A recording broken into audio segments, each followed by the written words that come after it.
next problem is very similar to the one we just had, but instead of individual payments, we're going to look at total payments, and we want the smallest payment.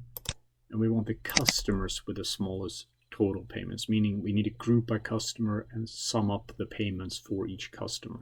So instead of starting from scratch, I'm going to copy the code from earlier, and then we know we need to sum this, and we need to call this total customer payment.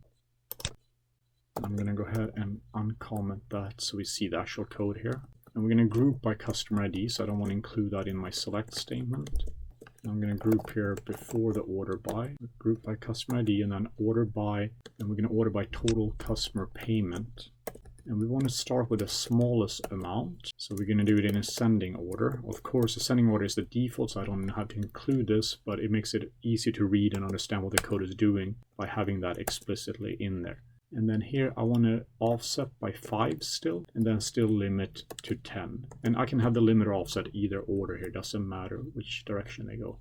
Okay, so I'm grouping by this, I'm having from payments, and I'm summing this up. And then actually I think I do want to output the customer ID so I know who is the customer that has the smallest payments amount. Well, not quite the smallest, the number 6th through 15th smallest payment amounts. So let's go ahead and run this. All right, and we could do some sort of formatting on this to make it look a little bit prettier, but this is the result anyway. And let's make sure this is correct. So here we're 48,458. Let's run that without the offset. We have as number 6 is 48,458. So it looks like it did the right thing.